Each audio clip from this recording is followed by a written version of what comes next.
पढ़ी हुई है, हाँ पढ़े थे उसे। माननीय मंत्री सामान्य प्रशासन को आज जवाब देना था।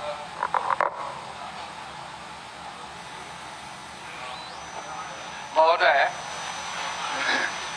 वस्तुस्थिति यह है कि विज्ञापन संख्या 01/2019 कनीय अभियंता असैनिक यांत्रिक विद्युत के पद पर नियुक्ति हेतु आयोग के प्रत्रांक 638 दिनांक 2/4/22 से प्रकाशित चयन सूची में कतिपय त्रुटियों परिलक्षित होने के कारण पुनः सुधार कर मेधा सूची प्रकाशित किए जाने हेतु वापस ले लिया गया, जिसमें सुधार करने की कार्रवाई की जा रही थी।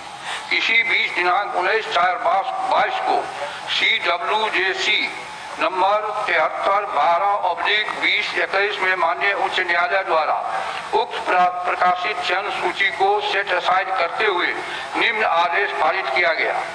According to appointment made to extend in the term of Rule 4A of the amending rules 2017 are set aside and the Bihar State Technical Selection Commission is directed to prepare a fresh selected merit list granting 40% institutional reservation to all the diploma holders who have obtained their diploma certificate from any polytechnic institution recognized by AICTU and affiliated by the State Board of Technical Institution Bihar, Patna within the state government.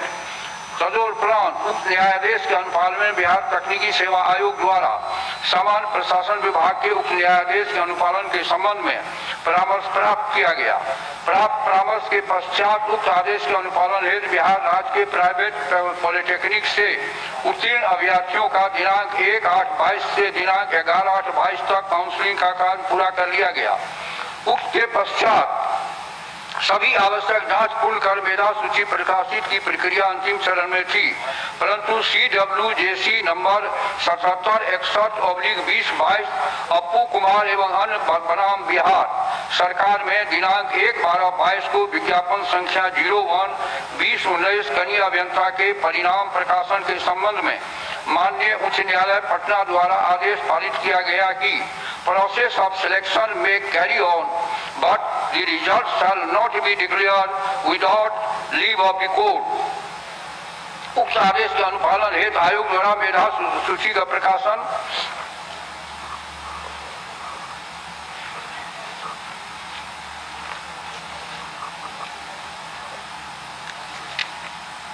नहीं किया गया। आदेश के अनुसार पुनः वर्तमान में CWJC number 34/11/22 तथा अन्य 7 याचिकाएं विभागों द्वारा 25/1/23 को लिए गए निर्णय में नियुक्त नियमावली संशोधन किए जाने का उल्लेख करते हुए माननीय उच्च न्यायालय पटना शपथ पत्र दायर किया गया। उक्त के आलोक में दिनांक 16/2/22 को माननीय उच्च न्यायालय द्वारा पारित आदेश में निम्नलिखित निर्देश दिए गए। Ultimately, state government has taken a decision to cancel the process of recruitment to the post of junior engineer with reference to advertisement issued on 18/19 and propose to issue fresh or amended of rule rectifying certain error which has accepted in existing rules. Even in light of these new development, the state is permitted to carry out necessary amendment and process afresh advertise for the junior engineer. From the date of last advertisement till date, almost 4 years have elapsed. Therefore, such those candidates who are likely to be over age, with reference to ensuring advertisement for such those candidates who apply to the advertisement dated 8/2019, state government must make a provision in the above exercise shall be completed within a period of 4 months from the date of order. उक्त के आलोक में संशोधित मेधा सूची का प्रकाशन बिहार तकनीकी सेवा आयोग के द्वारा नहीं किया गया।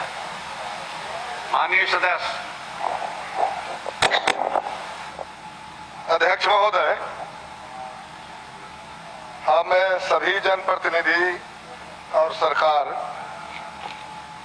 बिहार के युवाओं के प्रति सकारात्मक सोच हम लोग रखते हैं। पूरक क्या है आपका? पूरक क्या पूछा है? पूरक मुझे ये कहना है महोदय कि पहली बात तो है कि इसमें 12-15 वर्षों से संविदा पर कार्यरत जो अभियंता है उनका उम्र काफी हो चला है और फिर से अगर उनको परीक्षा में शामिल कराया जाए तो एक तो उनका उम्र सीमा पार हो जाएगा।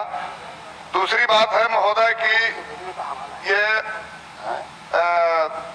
अपने क्षेत्र में, कार्य क्षेत्र में इनका अनुभव काफी है, लेकिन किताब से इनका रिश्ता कमजोर हो गया है और ऐसी स्थिति में मैं समझता हूं कि ये परीक्षा का मुकाबला नहीं कर सका है।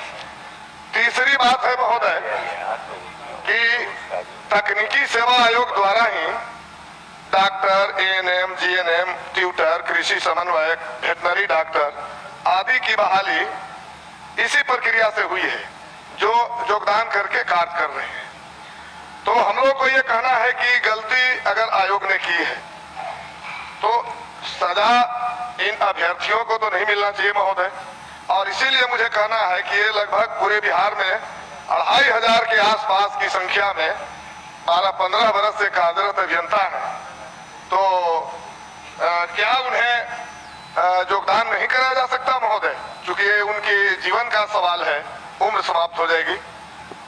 माननीय मंत्री, मैंने हाईकोर्ट के सारे निर्णयों को बता दिया, उसमें हम लोग का कोई हाथ तो नहीं। हाईकोर्ट का जो निर्णय होगा उनको एज का भी रिलैक्सेशन दिया जाएगा। 19 में जिन लोगों ने अप्लाई किया है उसको डेट के वो भी एक्सटेंड, उनको उम्र को बढ़ाने का भी उसमें प्रोविजन रहेगा। ये मैंने पढ़ दिया, तो उससे अधिक हम लोग क्या कर सकते हैं?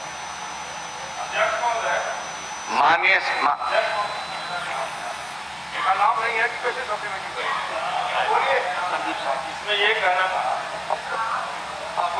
माननीय सदस्य संजीव सौरभ का नाम। इसमें ये कहना था महोदय कि मंत्री जी स्वयं कह रहे हैं कि बीटीएससी ने माननीय उच्च न्यायालय के जो आदेश थे, जो गाइडलाइन था, उसका पालन नहीं किया और पालन न करके बीटीएससी ने अंक आधारित, ये परीक्षा इसमें नहीं थी, ये अंक आधारित एक मेधा सूची तैयार करके लोगों को उसमें किया गया और बड़े पैमाने पर उसमें फर्जी डिग्री भी शामिल हुए। आप सप्लीमेंट 417 एफआईआर 16 फरवरी को उसमें दर्ज किया गया है अभ्यर्थियों, कई अभ्यर्थियों का जिनका डिग्री फर्जी था।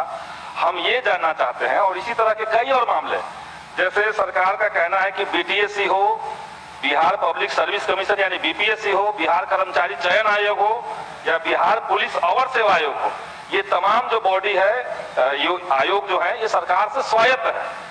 तो सरकार से स्वायत्त है इस नाम पर एक तो किसी माननीय सदस्यों के लेटर का ठीक से रिस्पॉन्ड नहीं वहां से आता है, उनका मानना है कि वो स्वायत्त है। दूसरी बात की जो गलतियां हुई हैं, जैसे गाइडलाइन रहने के बावजूद अंक आधारित आपने किया, एफआईआर फिर बाद में हुआ।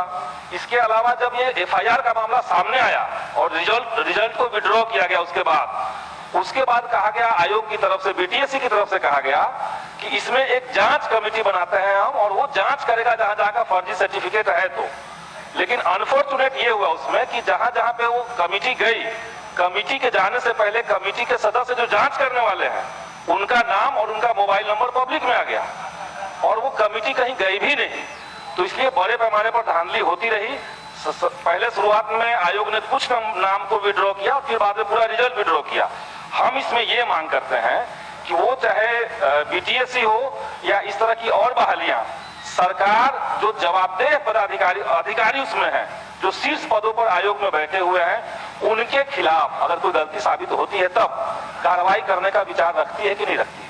माननीय मंत्री जी, मामला न्यायालय में है, न्यायालय का निर्णय आएगा, उसको देखा जाएगा। उसके बाद माननीय न्यायालय के भिन्न भिन्न तिथियों पर जो फैसले हुए सबका जानकारी माननीय मंत्री जी ने दिया। अब जो फैसले आवेंगे, माननीय मंत्री जी का कहना है उसके आलोक में कार्रवाई होगी। इसलिए मैं अब माननीय, अगर सिर्फ माननीय कोर्ट के आधार पर ही विभाग पर कार्रवाई होगी तो ये तमाम जो आयोग हैं, ये सामान्य प्रशासन विभाग जिनके मंत्री महोदय यहाँ बैठे हुए हैं उसके मातहत क्यों आता है? तो सामान्य प्रशासन विभाग के मातहत अगर ये सारे आयोग हैं तो सरकार की जवाबदेही बनती है कि ये आयोग ठीक से काम कर रहे हैं कि नहीं कर रहे हैं, एक बात। और दूसरी बात की सरकार इस तरह का नियम क्यों नहीं बनाती है कि इन आयोगों में जो शीर्ष पदों पर लोग बैठे उसमें 3 साल से ज्यादा लोग माननीय सदस्य स्थान ग्रहण करें। मैंने जो उत्तर पढ़ा उसको ठीक से माननीय सदस्य ने सुना नहीं। तकनीकी आयोग ने कार्रवाई प्रक्रिया पूरी की, उसमें कुछ शिकायत आई, इसीलिए तो उसको रोक करके उस त्रुटियों को सुधार करने का काम किया गया। इसी बीच में लोग चले गए हाईकोर्ट और हाईकोर्ट का निर्णय आया, उस सबको मैंने पढ़ दिया। तो कहाँ कुछ में गुंजाइश है कि काहे को कर रहे हैं नहीं कर रहे हैं, पूरी जानकारी लेकर तो बोलनी चाहिए। 200 से ज्यादा FIR सिर्फ BTSC JEE परीक्षा में कोर्ट में चल रहा है।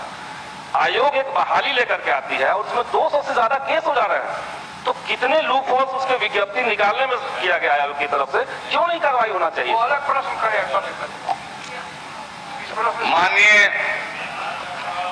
माननीय सदस्य श्री अजय कुमार, माननीय सदस्य श्री अजय कुमार, माननीय मंत्री पर्यावरण वन एवं जल